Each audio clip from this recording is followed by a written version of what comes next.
Davis, Alexander County Veteran Service Officer, and today I am here with Mike Annis. Mike, would you please tell me a little bit about yourself, date of birth, where you were born, and the community where you live? I was born in Charlotte, North Carolina. I was a military brat. My father, at the time when I was born, was stationed at Fort Benning, Georgia, but my mom had gone back home to live with her parents while she was pregnant with me, and so that's where I was born. And Dad got out of the military, got out of the active duty, and joined the Air National Guard there in Charlotte just as that unit was forming. And so we made our home there in Charlotte. And I grew up over in the WWII area community until I graduated from high school. Okay. What community do you live in now? Now I live out in the Wittenberg area. Okay. What did you do prior to joining the military? I went into the military at age 18, about 4 months after I graduated from high school. Okay. So I worked different jobs, while I was going through high school. I worked for Allison Fence Company, and I did various other things, for part-time jobs, summer jobs, and stuff like that. But I did some outside sales work, handled steel, a bunch of jobs that I knew I didn't want to do for the rest of my life. Right. That's why I joined the Air Force. How did you feel about the military at that time? Well, I grew up in it, and my dad he was in the military when I was born. So I mean, I was always been fascinated by airplanes, and he was a crew chief, a aircraft mechanic, and I got to go out to the Air Guard base on the weekends and stuff while they were flying, and I got to know the guys out there in the Guard. My dad had 4 brothers. Two of them were in the Army. Dad started out in the Army Air Corps, and then his youngest brother was in the Navy. Then my aunts and uncles on my mother's side, he was in the Army, and my other aunt, he was in the Navy. So everybody in my whole family, as I was growing up, had served or was serving in the military. So. Okay. So you weren't drafted, you actually volunteered. Yes, I actually volunteered, yes. Okay. And branch of service was Air Force? Right. Okay. Which unit or division did you serve with? I started out I was in the North Carolina Air National Guard. That's what I enlisted into. And I was in the 145th. At that time, it was the 145th Military Airlift Group. Okay. But it's changed names as it's changed aircrafts 2 or 3 times in the last few years. Okay. What's the highest rank you achieved? I was a Command Chief Master Sergeant when I retired. Okay. So how long did you serve total? 41 years, 1 month, and 5 days. And you didn't count that up, did you? Did you serve overseas, stateside, or both? Both. Okay. Where were you overseas? I was an aircrew member. I flew as a loadmaster for 36 years of my 41 years in the military. So I went literally everywhere. We would do all kinds of exercises and joint missions and things in Europe, so I got to fly all over Europe. A lot of embassy stuff, back and forth, and taking things in and out of different embassies all over the world, all over South America, the North Pole, South Pole. So everywhere. Yeah, you were I everywhere. think I was in I think I counted up one time somewhere around 138 countries. Some countries that were countries that aren't countries now, and some countries that weren't countries but are countries now. Okay. What did you envision the military would be like when you joined? When I first joined, I kind of wanted to do what my dad did and be in maintenance. But as I got into the unit, they were transferring from one type of aircraft to another. And I had always had a fascination with parachutes and stuff. And the unit that the aircraft they were transferring to, which was the C-130, has an airdrop mission. So I was already assigned to an aeroport squadron anyway, which is the unit that supports the airdrop mission. And at the time I went in, you had to have a certain amount of training in aerial port to go into the career field I ended up in, aircraft loadmaster. And in that career field, we packed parachutes, ran drop zones, did all that kind of stuff. And then the loadmasters actually took it up in the airplane and flew and dropped it. Okay. And that's where I really got interested in that. So as units transition airplanes, normally this is pretty normal that the older guys that flew the older airplanes do not want to transfer to the new aircraft in the new mission. Because of the training. And required. so when I went into the section, I was the youngest guy in the section. I was 23 years old. The next oldest guy above me was 40. So, I mean, it didn't take me long to figure out, ooh, I'm on my way up because these guys will be getting out soon. Right. So it was a great place. It was just perfect timing. It's almost like it was meant to be. I mean, I just walked into this thing at the perfect time in my life and the perfect time for the unit. So. Right. Where did you do your basic training? Lackland Air Force Base, which is the only base the Air Force has. Okay. And what do you remember about your basic training? Were you nervous, excited, scared? No. The thing about my basic training that really stuck out the most in my mind was I left for basic training on the 13th of December. And my mom was really upset because I was going to be gone. My first year in the military, I'm missing Christmas. Right. And at my house, you know, my mom had there were 7 of those kids, 7 of those kids, and 7 of my dad's kids. So Christmas was a really, really big deal for our family, and to miss Christmas was a bad was a thing. really bad thing. And the day that I went to basic training, my mom and dad and sister took me out to the airport, and I flew out. On the way home, they were involved in a car accident. And my mom and my sister were both hospitalized. And they absolutely refused to let my dad call me at basic training and tell me. And I did not know they had had that accident and had been hospitalized. Of course, they got out and they both, you know, got better. But I didn't know that thing had happened until after I had finished my 6 weeks of basic training. And on Christmas Day in 1969, Christmas Day and New Year's Days, at that time the Air Force was still separated. The women were the Women's Air Force, or RAFs, and then the men. And there was no co-ed anything. You didn't work together, you didn't live together, you didn't see each other. It was kind of a separate service. Right. Well, on those 2 days, we had, my squadron had KP, which is Kitchen Police. Right. For Christmas, we got to have KP in the WAF's chow hall. Oh, what hard duty. But it was really, you could see them, but you couldn't touch them. So, but that was really, that was just really unusual that would happen, that you would get something like that. But. Right. Do you remember any of your instructors in basic training? Does any stick out in your mind? Yes, I do. And if so, why? We were having this conversation the other night, myself and a couple of other veterans that I hang out with, that, you know, I can't remember my 3rd grade teacher's name, and I spent a whole year in class with her. I spent 6 weeks with Tech Sergeant Sylvester Gonzalez, and I will never forget that guy the rest of my life.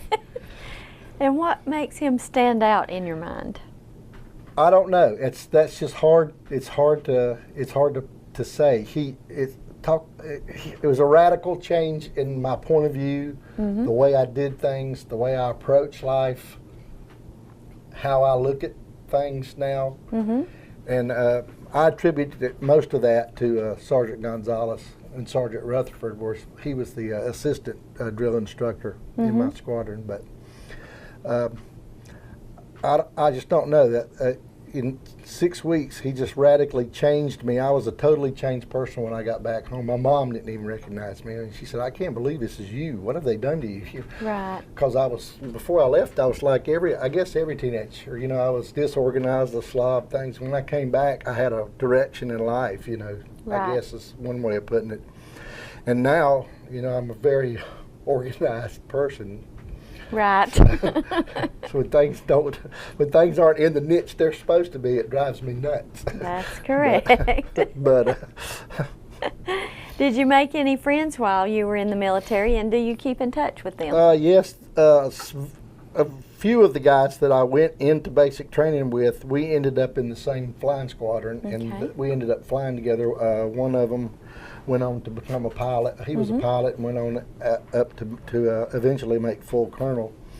And he still lives here in this local area. And I made tons and tons and tons of friends over my career because so many people come in and out of the flying squadron, and you fly with them and they move on to bigger and brighter things, or marry and move on. So, but I keep up with probably somewhere in the neighborhood of about 200 of them right now through Facebook.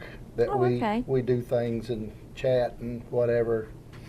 And you know, Facebook's a great thing because I've picked up on people that I attended other service academies with, or did operations with, or whatever, and they'll find you on Facebook now, and you can reconnect. So right. What did you think of your officers? By and large, I would have to say I served with probably the finest officers that anybody could serve under. I mean, the vast majority of our pilots, co-pilots, navigators, my 4 squadron commanders I had in my aerial port squadron, finest people I ever met. I mean, they were just totally dedicated to taking care of the troops and doing. And a lot of those guys were prior enlisted and had gone on to get commissions. But I was very, very fortunate in my career that I worked with some of the top line individuals. Does any one of them stand out in particular, heads above the rest, or? I would have to say Colonel William T. Bundy would be one of. He would be one. I would have to highlight Colonel Bundy. General Alwyn Klontz, I spent a lot of time with him coming up through the ranks. We came up basically through the ranks together. And Brigadier General, who went on to be Brigadier General Joseph Kennedy, he was my first commander. He was actually the very first officer that I worked for after I got into the Guard. And all 3 of those guys were big influences on my life. Right. And you said you were an aircraft loadmaster. Tell a little bit about what that job included. Well, a basic aircraft loadmaster, you do the weight and balance computations for the aircraft, which is important because that's helps the pilot safely operate the aircraft. Right. You're also in charge of whatever's put on the aircraft, and then whatever mission the aircraft's doing. Basically, a C-130, the pilots and the navigators, we used to kid them and say that their job was to get me and my mess wherever we needed to be to do whatever it was we were supposed to be doing. Right. Like an airdrop mission or an aeromedical evacuation or just haul passengers or whatever. We did pretty much everything. I hauled things that most people would find unbelievable in an aircraft that we did, as a mission. And I got to do a lot of exciting things. Got to go a lot of exciting places. Got to be on the cutting edge of a lot of the technology that's being used now. All that was coming along as I was going through, and so I got to do test airdrops and stuff at the proving grounds, and got to help write some regulations and stuff. So it was pretty exciting. What was your most memorable experience? Other than meeting my wife. Yeah.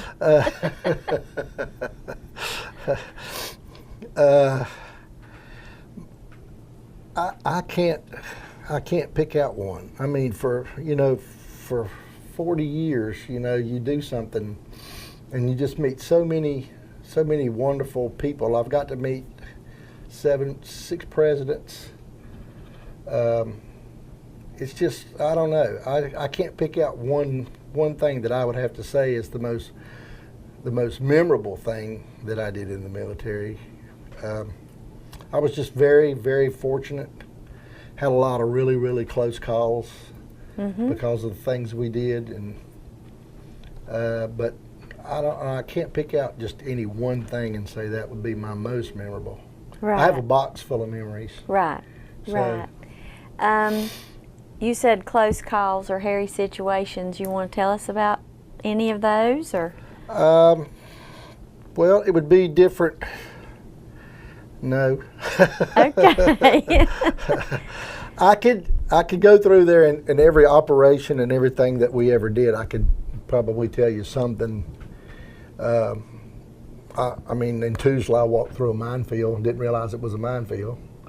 But you're still here, Well, so I'm you still weren't here. injured. So I mean, we took a missile in the engine in Afghanistan. Came around, landed the airplane, didn't have a problem with it. A couple of MAFS missions, we had problems with the unit malfunctioned in the back and dumped about 3,000. Tell what the MAFS, The MAFS was the Modular Airborne Firefighting System. 5 of my friends were killed flying that mission 2 years ago. Mm-hmm. So, but they were flying a different type of aircraft, a different type of unit in the back of the airplane than what I operated on. I did some of the test work for that unit. Mm-hmm.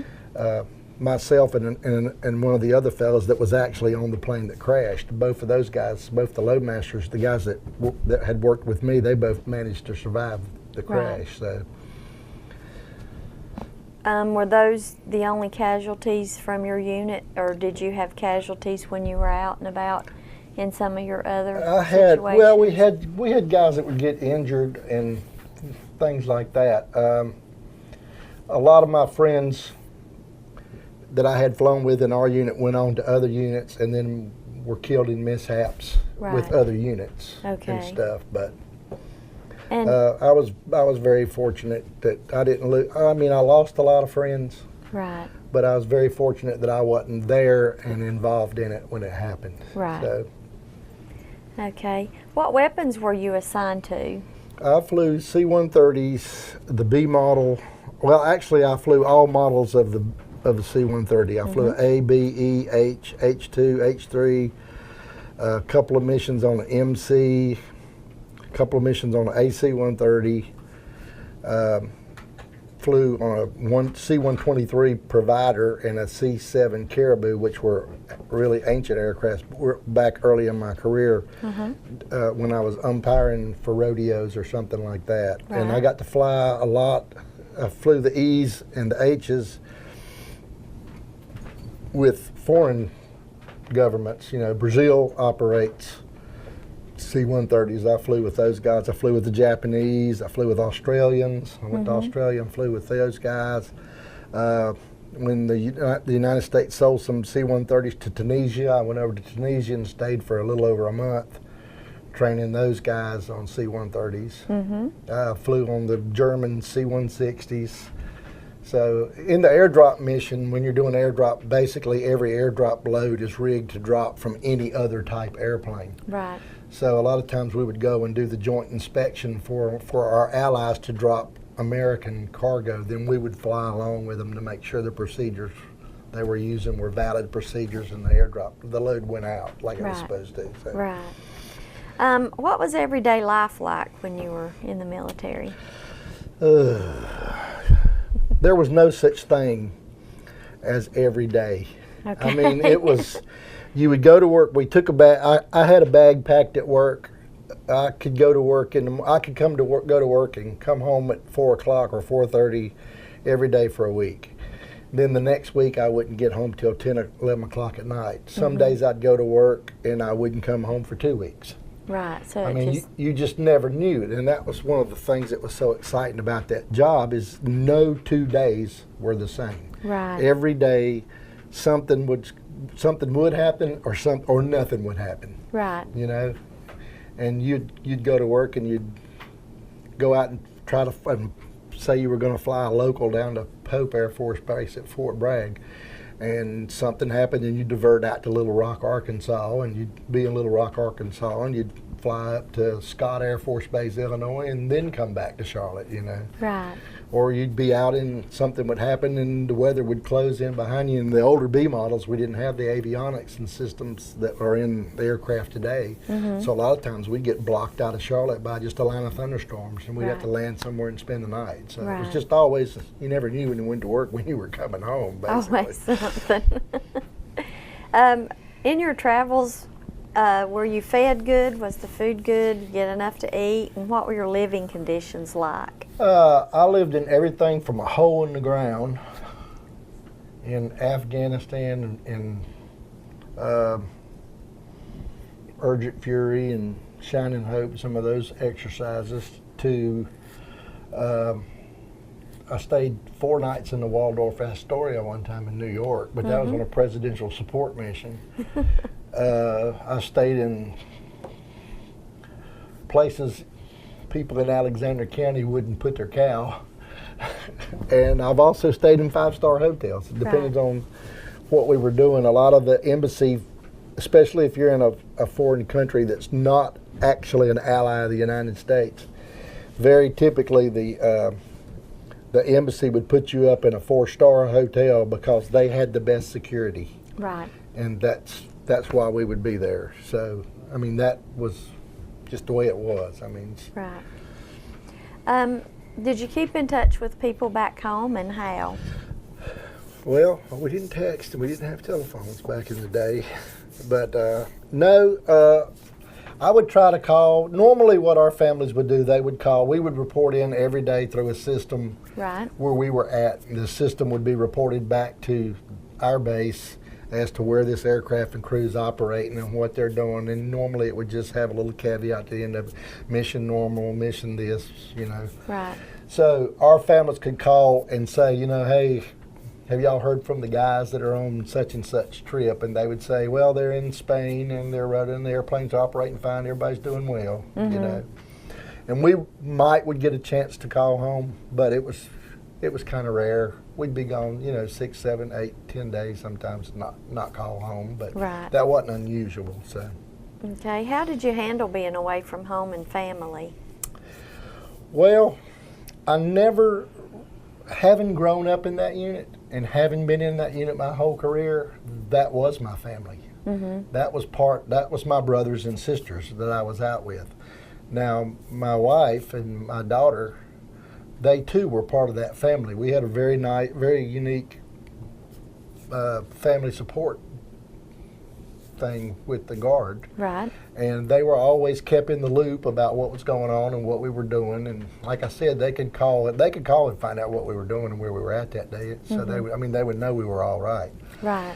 And if we, you know, I would call back and talk to people at the base or send messages to people at the base, and then they would call home and check for me and let me know that things were always well. Right. But I never really felt like I was out there totally alone, unless I was being loaned. A lot of times we would loan ourselves out, or we would fly with a different unit. And then sometimes, you know, if it was a pickup crew, like if you were doing something like a Shining Hope or a Provide Comfort exercise or something like that, you may have 2 guys from Charlotte, 2 guys from Kentucky, 2 guys from California on there. None of you, you know, you all know your crew position and your job, but you don't know each other. Right. And after about 2 weeks, I mean, you know, you were best buds and all that stuff. You knew everything there was to know about each other. But for the first couple of days, it was always kind of a little bit rugged. And then once we got started into Afghanistan and Iraq and stuff like that, the way the C-130s operate, the pilots, the navigators, and the engineers can only fly the model aircraft, the B or the E or the H. They can only fly the model they're qualified in. Right. Loadmaster for C-130 can fly any C-130 at any time, because the weight and balance, all those mathematical formulas and figures we use are the same across the board, except until they got in with the new J model, which didn't come online until after I retired. Right. So it was not unusual for the loadmasters on our day off to fly on another crew. So that's probably why you would see at our base that most of the loadmasters had way more flying time than the other crew positions, because we would fly in different units. Right. as well as our own. So you could substitute for others. Yes, yes. Okay. What did you do for fun or during your leave time?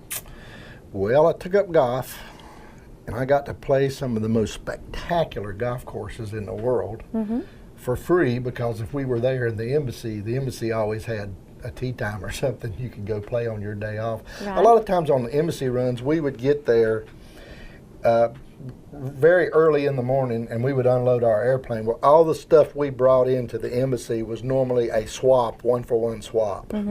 So all the next day, all that stuff would go through that country's customs and ag and all that stuff, and then the stuff that was leaving would have to go back through it before we could load it. So we would always get at least one day in the middle, or 2 days sometimes, off before we would come back to the United States or wherever we were going. So we would always have 2 days down. So we got to do a lot of fun. I mean, we got to travel. We would if we were in a foreign country, we would always have a guide. I mean, from the embassy, a liaison person would be there, and they always had a car, rent a car, or whatever. And we could travel all over the city. You know, got to see tons and tons of historical sites and stuff. And that's where I got to be a real history nut. And I love to go to battlefields, old battlefields, and we used to do that a lot. Learned to play golf, took up scuba diving, became a master scuba diver. Did some hang gliding, did some parasailing, did some paragliding. we did a lot of things to keep ourselves occupied. So I've done pretty much about everything. Okay. Did you receive any awards or decorations for your time in the military? I was overcompensated. I totaled it up the other night because one of my kids asked me the same thing. This is over 40 years now. Okay. And the fact that I ended up in just about everything that the United States has been in, except Vietnam. I was in training during Vietnam. But I was awarded 102 medals for service. And 4 from the state, including when I retired from the state, I was inducted into the Order of the Longleaf Pine. So Okay. pretty proud of that. As you should be. Do you still have any of your uniforms, photos, mementos of your time in service? Yeah, I have. I kept almost all of my stuff. I still have my uniforms, flight suits, coats, all that stuff that were personal items. When I retired, I got to keep my helmet and my mask because that was personally fitted to you. I mean, it's either give it to the retiree or throw it in the dump. So I mean, they things like that they give you. Right. My lovely wife bought me a commemorative .45 pistol to commemorate my retirement, and she also bought me a 9mm, which I got. And then I got my stuff I got for my retirement. I got my what I call my memory chips in my box here. Right. So if somebody does ask me to tell a story, I can say pick one. So they all come with a story, correct? Right. Yeah.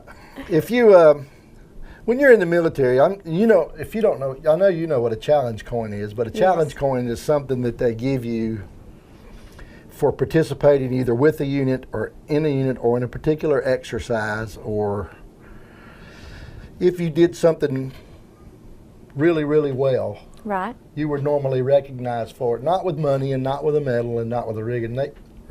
They would give you a coin. Right. And this coin would represent that's you were there for this operation and you did this, that's what it was there. So in my career, that's my box of coins. Okay. And I call them memory chips because day before yesterday, my soon-to-be son-in-law was looking through these things, and he said, "What are these things?" I said, "Pull one out of there and hand it to me, and I'll tell you the story of it." And that's what these are. Like this one in particular, I just pulled this out. 53rd Airlift Squadron, first with the most. That's the Blackjack Squadron. They were stationed used to be stationed in Germany at Ramstein.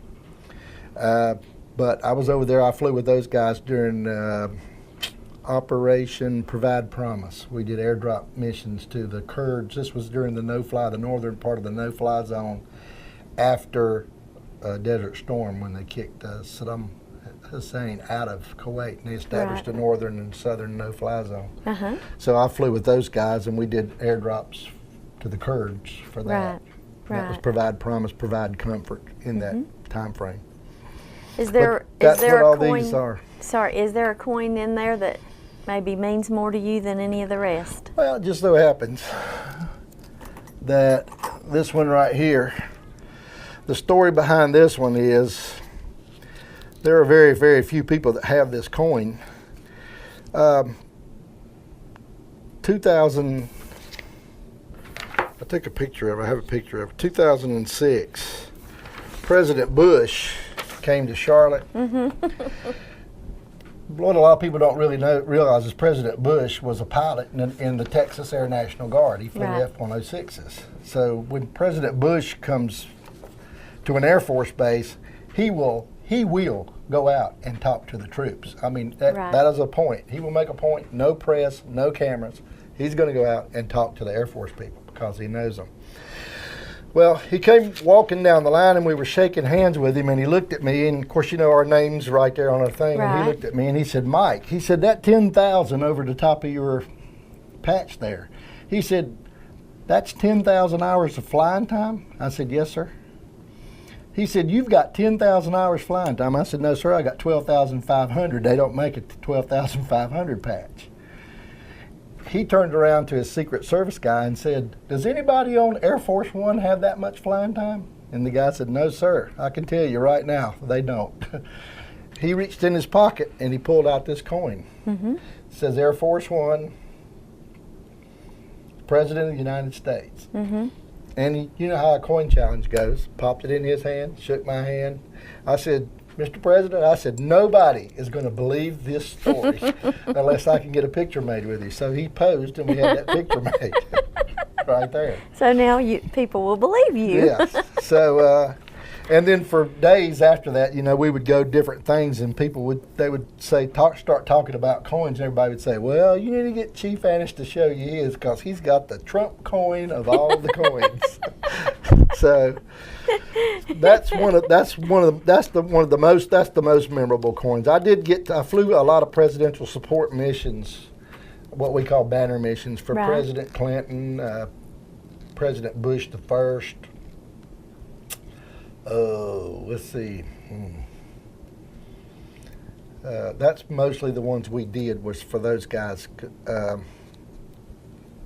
Before we got into the changeover of the airplanes, when we went from the Bs to the Hs and the H3s, and then a lot of the missions we flew weren't compatible with the times that he was moving. And then when the C-17 came online, they started using that more and more because they could use less airplanes. It took, when we carried the presidential limousine, that was the only thing we could carry in the airplane because it weighs so much. So it would take 4 or 5 C-130s to move the president when one C-17 will do it now. So. Okay. What is life like now that you're retired from the military, and do you miss it? Do you? I do not miss the military part of it, because toward the end of my career, when I was injured and I had to quit flying and I became the command chief, I stayed on with one of those guys we were talking about a while ago, General Klontz. And I kind of got away, I kind of weaned myself away from the flying business for 3 years. And it wasn't an abrupt, I just all of a sudden had to quit. I mean, we have a saying in the flying game, you'll know when your time's up. You'll know when you need to hang it up and quit. And I had got to that point, and I wished I had went ahead and retired and not stayed on and been the command chief for 3 or 4 years like I did.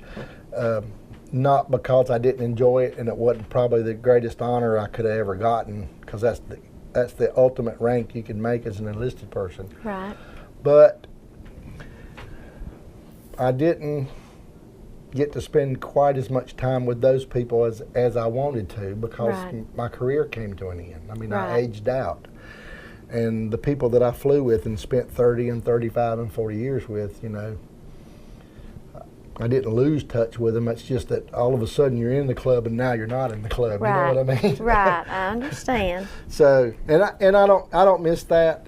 I do miss the people, and I try to go back out there for the reunions and stuff. And like I said, through Facebook, I keep up with the guys, and they call me, and every now and then I'll get a little Facebook blurb from the guys that are over in Afghanistan or whatever, and they'll send me a little thing saying, "Chief, something happened today," and the first thing I thought of was you.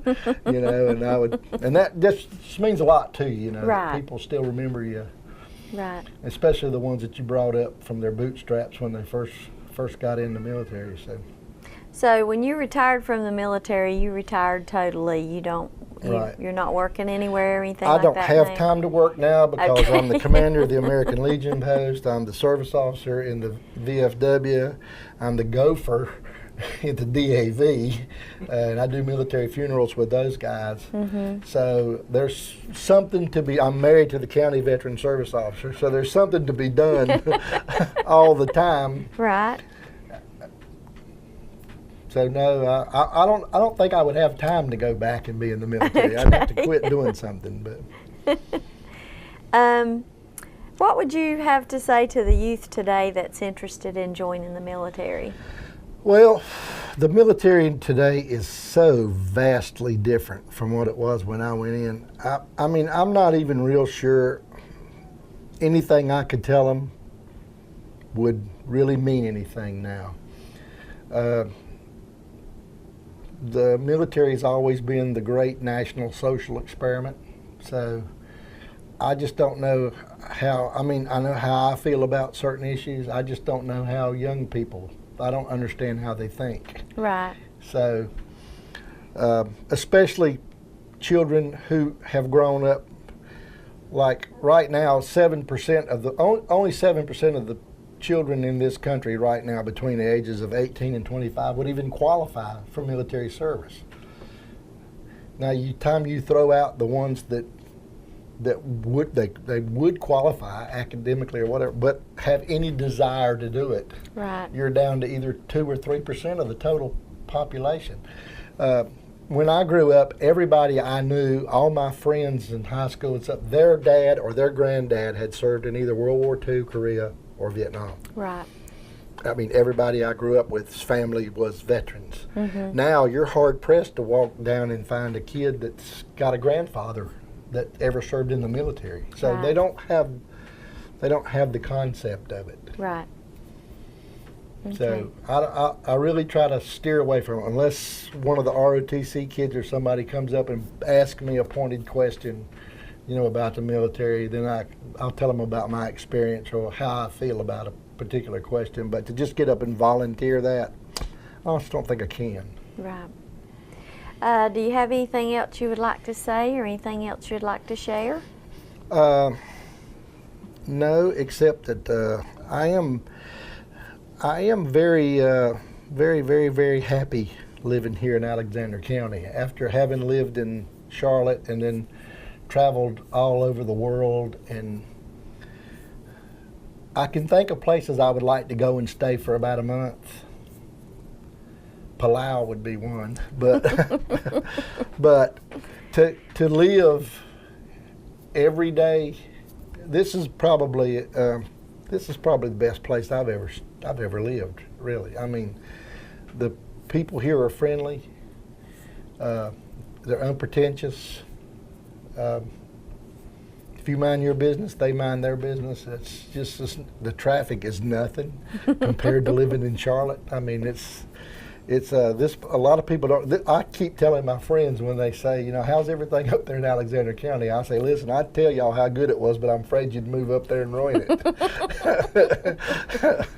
It's just a wonderful, wonderful place to live, and I'm just so happy that God put me here to finish out my days. Well, we're happy you're here. Well, Mike, I just want to thank you for talking to us and thank you for your service. Well, thank you so much.